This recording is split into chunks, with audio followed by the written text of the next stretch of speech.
Sir अब वफाकी budget में हम देख रहे हैं मसला ये है ना कि अपने अपने ज़ाती मफादात हैं। अब बजट की मंजूरी में भी हम देख रहे हैं कि सियासी जमातों के तहफ़्फ़ुज़ात की बजाय इत्तेहादियों के सौदेबाजी और हिस्सों पर बात हो रही है। और जब सियासी निज़ाम फॉर्म 47 और धांधली के इल्ज़ामात के बोझ तले दबा हो तो क्या कोई भी हुकूमत तवील मुद्दती मुआशी इस्लाहात या IMF की शराइत को अवामी मज़ाहमत के बगैर नाफिज करने की पोजीशन में होती है? देखिए, जो IMF का मामला है ना, वो तो कोई बहुत ही जेन्युइनली मकबूल 2/3 मेजॉरिटी रखने वाली भी हुकूमत है जी। वो भी उससे बाहर नहीं आ सकती जब तक कि हमारी इकॉनमी अपने पाँव पे खुद खड़ी ना हो, और जो कि बहुत मुझे मुश्किल लगता है इन द नियर फ्यूचर के ऐसा हो पाए। तो हमें चूंकि कर्ज लेने होते हैं, तो कर्ज लेने के लिए IMF का सर्टिफिकेट चाहिए होता है। IMF हमें $1 बिलियन देता है, तो फिर $5-6 बिलियन हमें दूसरे सोर्सेज से भी मिल जाते हैं। तो हमारा तो कारोबार सारा चलता ही कर्ज के ऊपर है, हमारी तो तनख्वाहें भी कर्ज से अदा होती हैं। तो इसलिए कोई भी हुकूमत आ जाए, IMF की बात माननी पड़ेगी, उनके हिसाब से चलना पड़ेगा। IMF हमारे पास खुद से नहीं आता, हम उनके पास जाते हैं और हम उनसे गुजारिश करते हैं कि आप हमें कर्ज दे दें ताकि हमारा काम चले। तो जब तक हम ये ऐसा कर रहे हैं, IMF की बात माननी पड़ेगी, उसके लिए कोई दूसरा रास्ता नहीं है। लेकिन सर हमारी अपनी जो हुकूमत है, हमारे वुज़रा हैं, उनकी फिर शाह खर्चियाँ भी तो इतनी ज़्यादा है ना। हमें कफ़ायत शुआरी का सबक दिया जाता है, आवाम कफ़ायत शुआरी अपनाए, लेकिन खुद उनके क्या हालात हैं कि आप खुद देख लें कितनी शाह खर्चियाँ होती हैं और फिर उसी के लिए मजीद कर्ज लिया जाता है और आवाम की जेब से टैक्सेस निकाले जाते हैं। जी हाँ, ये शाह खर्चियाँ तो आपकी बात दुरुस्त है, इसमें ऑस्टेरिटी होनी चाहिए, लेकिन जो बड़ा हमारा पिलफरेज होती है वो करप्शन से होती है।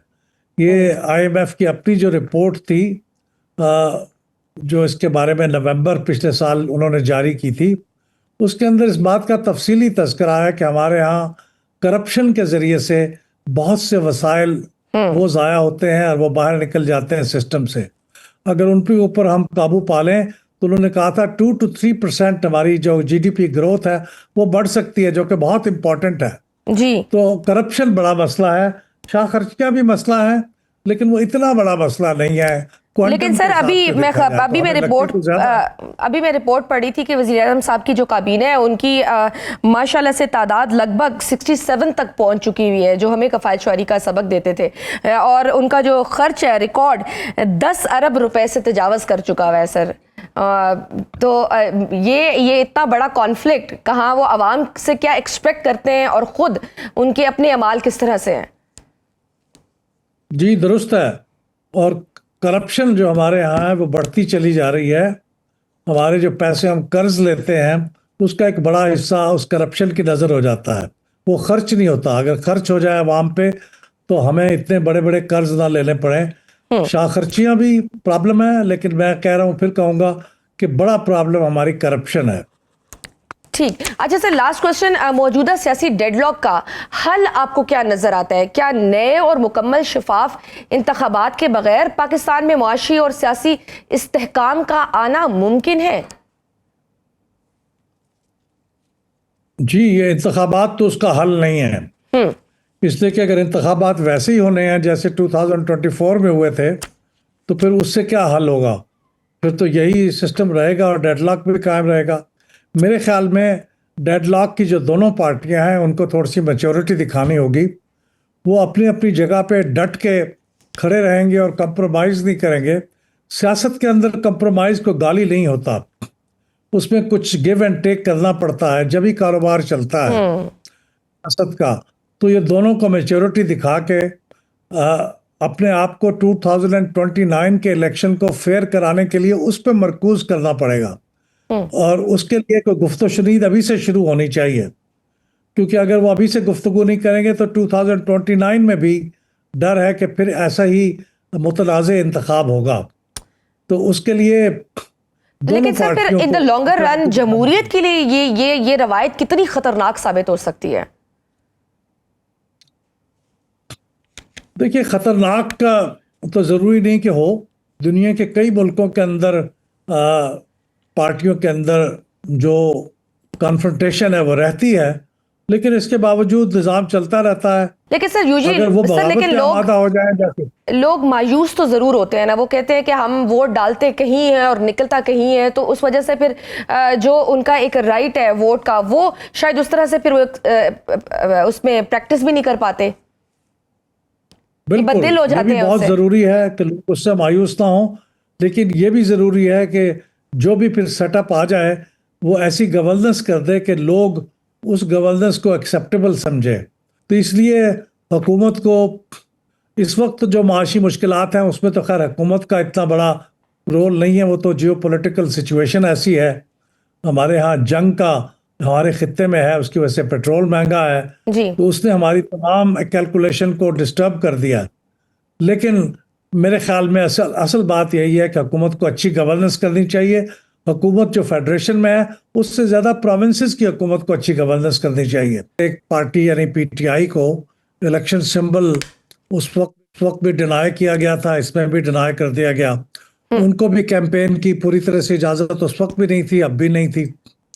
कुछ लोग कैंपेन के लिए जाना चाहते थे, उनको नहीं जाने दिया गया। तो इस तरह की अगर प्री इलेक्शन चीज़ें हों तो उसके बाद का पोलिंग डे बहुत अच्छा भी गुजरा हो तो भी इलेक्शन को पूरी तौर पे साफ और शफाफ तो नहीं कहा जा सकता। राइट। इलेक्शन का रिजल्ट भी डिले हुआ, उसकी कोई जस्टिफिकेशन भी नहीं बताई गई। देखिए रात को 2 बजे तक इलेक्शन वाले दिन, उसके बाद जो रात 2 बजे होते हैं उस वक्त रिजल्ट अनाउंस करना होता है। बाद में पाकिस्तान में इसका टाइम अगले दिन सुबह 10 बजे तक बढ़ा दिया गया, लेकिन 10 बजे तक भी सिर्फ 18 कॉन्स्टिट्यूएंसीज का रिजल्ट आया था, जो बाद में फिर आया बाकी कॉन्स्टिट्यूएंसीज का। तो ये भी एक लिहाज से थोड़ी सी इरेगुलरिटी थी इलेक्शन कमीशन के बिहाफ पे। उन्हें बताना चाहिए था कि क्यों डिले हुआ, हालांकि कोई छोटा सा इलेक्शन है, बड़ी तादाद में वोट भी नहीं है, 24 कॉन्स्टिट्यूएंसीज हैं, तो ये जल्दी आ जाना चाहिए था।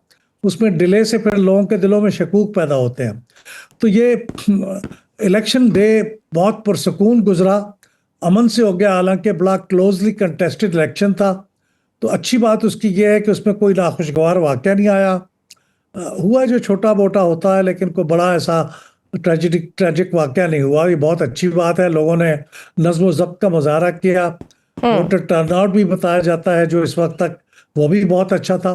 पाकिस्तान के वोटर टर्नआउट से बेहतरीन वोटर टर्नआउट्स के साथ कंपेरेबल था, 55% कहते हैं। तो ये इस बात से लिहाज से ओवरऑल इसमें मिक्स्ड बैग है। ये नहीं कह सकते कि सब अच्छा था और ये नहीं कह सकते कि सब बुरा था।